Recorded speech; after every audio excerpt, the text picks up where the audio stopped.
দয়ার নবীর কাছে আসেন সাহাবী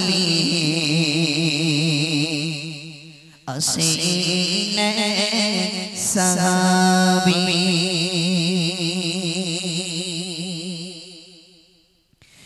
দয়ার নবীর কাছে আসেন সাহাবী আসেন সাহাবী দয়ার নবীর কাছে আসেন সাহাবী আসেন সাহাবী আছে কি ক্ষমা এই জীবনে আছে কি ক্ষমা এই জীবনে আমি বড় পাপী দয়ার নবীর কাছে আসেন সাহাবী আসেন সাহাবী আছে কি ক্ষমা এই জীবনে আছে কি ক্ষমা এই জীবনে আমি বড় পাপী দয়ার নবীর কাছে আসেন সাহাবী আসেন সাহাবী আমার রাসূলুল্লাহর কাছে এসে হাউমাউ করে কাঁদছে, ইয়া রাসূলুল্লাহ হাবিবাল্লাহ আমি একটা কথা নিয়ে খুব বেদনা নিয়ে আপনার কাছে এসেছি, ইয়া রাসূলুল্লাহ ইয়া হাবিবাল্লাহ আপনি কি আমার বেদনাটা শুনবেন? বলছে সাহাবা তুমি কাঁদছো কেন, কি হয়েছে বলো?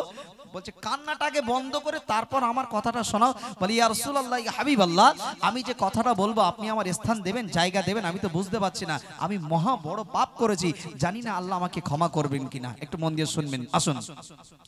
শোনো ইয়া রাসূলুল্লাহ ঘটনা ঘটনা শোনো ইয়া রাসূলুল্লাহ ঘটনা ঘটনা মনে বলি সেই কথা আর মনে চপে তো নয়ন ভরে গাতে সাহাবী নয়ন ভরে গাতে সাহাবী জানাই তারে বেদনা দয়ার নবীর কাছে আসেন সাহাবী আসেন সাহাবী আছে কি ক্ষমা এই জীবনে আছে কি ক্ষমা এই জীবনে আমি যে বড় পাপী দয়ার নবীর কাছে আসেন সাহাবী আসেন সাহাবী। ওই সময়ে সেই ইহুদি ব্যক্তিটা কি করলো, বিয়ে শাদী করার পরে যখন সন্তানটা হলো, সন্তানটা জন্মগ্রহণ করার পরে তাকে তো আহার তুলে দিতে হবে, তাকে আহার তুলে দিতে হবে, চলে গেল সফরে। কিন্তু যাওয়ার আগে বলছে শোনেন স্ত্রী, আমার যদি তোমার যে গর্ভে বাচ্চা আছে যদি কন্যা সন্তান হয় তাকে পুঁতে দেবে। কি বলে যাচ্ছে, ওসিয়াত কি করে যাচ্ছে বিবিকে, যদি তোমার কন্যা সন্তান জন্মগ্রহণ করে তবে তাকে পুঁতে দেবে, আর যদি পুত্র সন্তান হয় তাকে জীবিত রেখে দেবে। আপনারা বুকে হাত দিয়ে বলুন, আপনারা তো সবাই মা, 10 মাস 10 দিন যে গর্ভে ধারণ করেন কতটা কষ্ট হয় বলুন তো। সেই বাচ্চা যতই কষ্ট হোক, বাচ্চা দেখার সঙ্গে সঙ্গে বাপ মায়ের কি দুঃখ কষ্ট যন্ত্রণা সব মোচন হয়ে যায়। একবার জোরে বলুন না সুবহানাল্লাহ, আরো জোরে বলুন না সুবহানাল্লাহ। যখন এই কথাটা শুনলেন বিবি কেঁদে ফেললেন, স্বামীনি আপনি আমাকে এই কি কথা বললেন যে কন্যা সন্তান হলে আমি পুঁতে দেব, মেরে ফেলে দেব। কিন্তু স্বামীর উপরে তার কথা বলতে পারছে না, যদি স্বামী ঝেড়ে দেয়, যদি স্বামী মারে। আহারে কবি কি লিখছেন একটু মন দিয়ে শুনুন। সফরে কালীন বিবিকে ওসিঘাত করে যেতে যেতে সফরে কালীন বিবিকে ওসিঘাত করে যেতে যেতে জন্ম যদি নাই কন্যা সন্তান দিও তুমি তাকে পুঁতে সফরে কালীন বিবিকে ওসিঘাত করে যেতে যেতে জন্ম যদি নাই কন্যা সন্তান দিও তুমি তাকে পুঁতে আমার আদেশে করিও পালন। স্বামী বলছে আমার আদেশে করিও পালন, ভুলো না আমার বিবি যে দয়ার নবীর কাছে আসেন সাহাবী আসেন সাহাবী আছে কি ক্ষমা এই জীবনে আছে ক্ষমা এই জীবনে আমি যে বড় পাপী দয়ার নবীর কাছে আসিন সাহাবী আসিন সাহাবী। মেয়ের জন্য সংসারের জন্য উপার্জন করে, ভালো করে শোনেন, উপার্জন করে আস্তে আস্তে বাড়ি আসছেন। 4 বছর পরে যখন বাড়ি আসছেন দেখে একটা কন্যা সন্তান। আপনারা কি বলেন, উঠোন বলেন না কি বলেন আপনারা? একটু বলে রেখেছি, তোরা কি বলিস? হ্যাঁ, উঠোন। উঠোনের উপরে ঘোরাঘুরি করছে। বাপ আস্তে আস্তে এসে দেখলেন কি, এসে কি দেখলেন যে একটা কন্যা সন্তান ঘোরাঘুরি করছে। এটা কার কন্যা সন্তান? ভালো করে শুনবেন। কিন্তু বাপ কি বলে গিয়েছিল? মাকে কি বলেছিল? কচি স্ত্রীকে কি বলেছিল? যে যদি কন্যা সন্তান জন্মগ্রহণ করে তাকে পুঁতে ফেলে দেবে, আর যদি পুত্র সন্তান হয় তাকে জীবিত রেখে দেবে। এসে যখন স্বামিনী যখন দেখছে যে উঠোনের উপরে একটা বাচ্চা 4 বছরের শিশু ঘোরাঘুরি করছে, এমত অবস্থায় যখন গেলেন, যাবার সঙ্গে সঙ্গে বাপ যখন ছুটে ছুটে আসছে, ও তখন বুঝতে পেরেছে যেটা আমার জন্মদাতা পিতা। ও ছুটে গিয়ে কোলের উপরে চড়ে বসে বাপের এগালে ওগালে চুমা দিচ্ছে। একবার জোরে বলবেন না? আরো জোরে বলবেন না সুবহানাল্লাহ? সেই মেয়ে কি সেই বাপ মারতে পারে? সেই মেয়ে কি সেই বাপ মারতে পারে? ওই বাচ্চাটাকে সরিয়ে দিয়ে সোজা ডাইরেক্ট চলে গেল স্ত্রীর কাছে। স্ত্রী ওই বাচ্চাটাকে, যে আমি ছুটে আসলাম আমার কোলে ছুটে এসে বাচ্চাটা চুমা খেলো, ওই বাচ্চাটাকে সত্য কথা বলো, সত্য কথা বলো। ওই বাচ্চাটাকে যে আমার কাছে ছুটে এসে গেল বলে চুমা খেয়েছে, কন্যা সন্তানটাকে। যখন রাজবাস করলো, স্ত্রী আর কথা বলছেন না ভয়তে। কেন? যদি জানে আমার কন্যা সন্তান, তাহলে বাপ কি করবে? কি করবে? পুঁতে ফেলে দেবে, মাটি চাপা দেবে, জ্যান্ত কবর দিয়ে দেবে। কবি কি লিখছেন শোনো। ছুটে ছুটে সেই শিশু আসে আমার নিকটে, বাবা বাবা বলে ডাকে, চুমা দেয় সারা গালেতে। ছুটে ছুটে সেই শিশু আসে আমার নিকটে, বাবা বাবা বলে ডাকে, চুমা দেয় সারা গালেতে।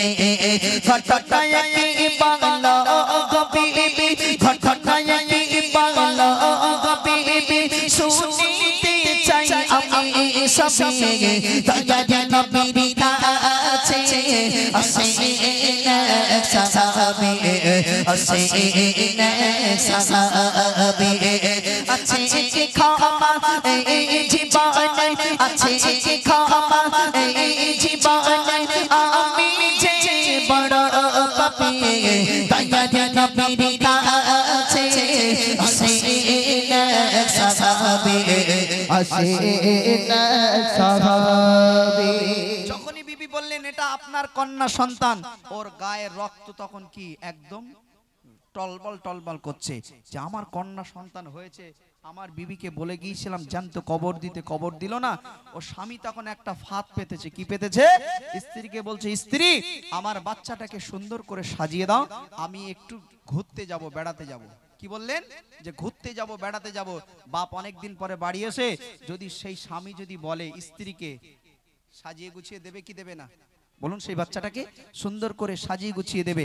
আহারে, বাচ্চাটাকে সুন্দর করে সাজাচ্ছে, আর ওই বাচ্চাটা মায়ের দিকে হাউমাউ করে তাকাচ্ছে আর কাঁদছে। ও মা, মা তুমি কি আমার আখিরি সাজিয়ে দিচ্ছ? ও মা, আমাকে কি শেষ বিদায় সাজিয়ে দিচ্ছ? ও মা আমাকে এত সাজাচ্ছ কেন? কি হয়েছে মা বলো না? বলছে তোমার আব্বু তোমাকে বেড়াতে নিয়ে যাবে, তোমার আব্বু তোমাকে ঘুরতে নিয়ে যাবে, সেই জন্য তোমাকে সাজিয়ে গুছিয়ে দিয়ে আসছি। আহারে, এই দিক থেকে বাপ একটা কোদাল আর ঝুড়ি নিয়ে রেখে আসলো সেই মরুর প্রান্তরে, যেখানে বাচ্চাটাকে জ্যান্ত কবর দেবে। সেই জায়গাটায় কোদাল আর ঝুড়ি ওখানে রেখে আসলেন। রেখে আসার পরে এদিকে সুন্দর করে স্ত্রী সুন্দর করে গোসল দিয়ে সুন্দর করে সাজিয়ে গুছিয়ে দিয়ে মেয়েটার বাপের হাতে তুলে দিলেন। একবার এক হাঁটে মেয়ে মায়ের দিকে তাকায়, মা যেমন কাঁদে বাচ্চা তেমন ছটফট ছটফট করে কাঁদে। আর এক পা ফেলে আবার মেয়ে যেমন কাঁদে মা তেমন কাঁদে, ডুক ডুক হাউ হাউ হাউ মাউ করে কাঁদছে। আহারে, এমত অবস্থায় যখন বাপ ছিনিয়ে নিয়ে যাচ্ছে, ওই সময় মায়ের কলিজা আঘাত লেগে গেল, মনে হয় আর ফিরে আসবে না। ওই সময় বাচ্চা বলছে, ও মা আমি মনে হয় আর ফিরে আসবো না। ও মা আমার একটা আবার শেষবারের মতন চাঁদ মুখখানা দেখে নাও মা, আমি মনে হয় আর আসবো না। তাই কবি কি লিখছেন শুনুন। গিয়ে খেলা করে সেই মেয়ে, গিয়ে খেলা করে সেই মেয়ে মরুর ভালোর পারে, গিয়ে খেলা করে সেই মেয়ে মরুর ভালোর পারে। বাবা হয়ে ঘোরে গোগামে তারে আদর করে বাবালে তখন, আদর করে বাবালে তখন বাবা বলো গোগাকে খাবে দয়া নবীর কাছে আসিনা সাহাবে, আসিনা সাহাবে। আছে খামা এই জীবনে, আছে খামা এই জীবনে, আমি যে বড় পাপী দয়া নবীর কাছে আসিনা সাহাবে, আসিনা সাহাবে। বাবা নিয়ে গেলেন, নিয়ে যেতে সুন্দর করে একটা গাড্ডা খুললেন, গর্ত খুললেন। উম্মে জামিলা ওই সময় খেলা করছে মরুর বালি প্রান্তরে। বাচ্চা শিশু, 4 বছরের শিশু খেলাধুলা করছে, না আছে জ্ঞান না আছে বুদ্ধি। বাচ্চা মেয়েটা খেলা করছে, বাপ এদিকে সুন্দর করে গাড্ডা খুললেন, খুঁড়ে মেয়েকে ডাকছেন, ও মা, মা এসো না, দেখো না এই গুহার ভিতরে কত সুন্দর একটা জিনিস দেখা যাচ্ছে। বাচ্চাটা ছুটে ছুটে এসে যেমন ইমাম গুহার দিকে এরকম তাকাতে গেল, বাপ এরম ধাক্কা মেরে, নিষ্ঠুর বাপ ধাক্কা মেরে ফেলে দিল। ওই মেয়েটা একদম পড়ে গেল। পড়ে গিয়ে বলছে, আব্বু আমাকে ফেলে দিলে, আব্বু আমাকে ধাক্কা মেরে ফেলে দিলে, আব্বু আমি পড়ে গেছি, আমাকে একটু হাত ধরে তোলো না আব্বু, আব্বু আমাকে একটু তোলো না আব্বু, আমি একটু মায়ের কাছে যাব। ওই সময়ে নিষ্ঠুর বাপ, ওই নিষ্ঠুর ইহুদি বাপ মেয়েটাকে যখন ধাক্কা মেরে ফেলে দিলেন, ওই বাচ্চা যখন কাতরাচ্ছে, মা মা করে চিৎকার করছে, ও আব্বু আমি কি দোষ করেছি আব্বু, ও আব্বু আমি কি ভুল করেছি আব্বু, আমাকে একটু হাত ধরে তোলো না, আমাকে একটু উঠিয়ে নাও না। ওই সময় বাপের মনটা নিষ্ঠুর হয়ে গেছে। ওই বাপ মাটি চাপা দেয়। বাপ কি করে, এমন করে ঢিল মারে ছড়ে উম্মে জামিলার এই জায়গায় যখন লাগলো, রক্ত ফিঙ্কিরি দিয়ে বার হচ্ছে। হাতটাকে চেপে ধরে বলছে, আব্বু আমি কি দোষ করেছি আব্বু, আমি কন্যা সন্তান হয়েছি বলে আব্বু তোমার কি কষ্ট হচ্ছে, আব্বু আমাকে আর মেরো না, আমার দেখো রক্ত ফিনকিরি দিয়ে বার হচ্ছে, আব্বু আমাকে একটু ছেড়ে দাও, আমি আর এরকম ভুল করব না। যখন এই কথা বললেন, উম্মে জামিলা যখন কাঁদছে, বাচ্চা শিশু মেয়েটা কাঁদছে, এমত অবস্থায় ওই বাপ নিষ্ঠুর একটা বার সহ্য করলো না, মেয়েটাকে জ্যান্ত অবস্থায় পুঁতে তাকে মেরে দিল। এই রকম নিষ্ঠুর বাপ বাঁচার থেকে মরাই ভালো, ঠিক কিনা বলুন? এরকম বাপ বাঁচার থেকে মরাই ভালো। কবি লিখছেন, অবুজ জামিলা ছোটে ছোটে আসে গোঘারির কাছে, অবুজ জামিলা ছোটে ছোটে আসে গোঘারির কাছে, নিষ্ঠুর হয়ে এসে বাবা ফেলে দিল মেয়েকে, অবুজ জামিলা ছোটে ছোটে আসে গোঘারির কাছে, নিষ্ঠুর হয়ে এসে বাবা, নিষ্ঠুর হয়ে এসে বাবা ফেলে দিল মেয়েকে, কেঁদে কেঁদে সবাই জামিলা, কেঁদে কেঁদে সুধাই জামিলা, কেঁদে কেঁদে সুধাই জামিলা, মেরো না বাবা তুমি যে দয়া নবীর কাছে আসিনা সাহাবে, আসিনা সাহাবে দয়া নবীর কাছে আসিনা সাহাবে। আছে কি খামা এই জীবনে, আছে কি খামা এই জীবনে, আমি যে বড় পাপী দয়া নবীর কাছে আসিনা সাহাবে, আসিনা সাহাবে। আছে কি খামা এই জীবনে, আছে কি খামা এই জীবনে, আমি যে বড় পাপী দয়া নবীর কাছে আসিনা حسین صحابی حسین صحابی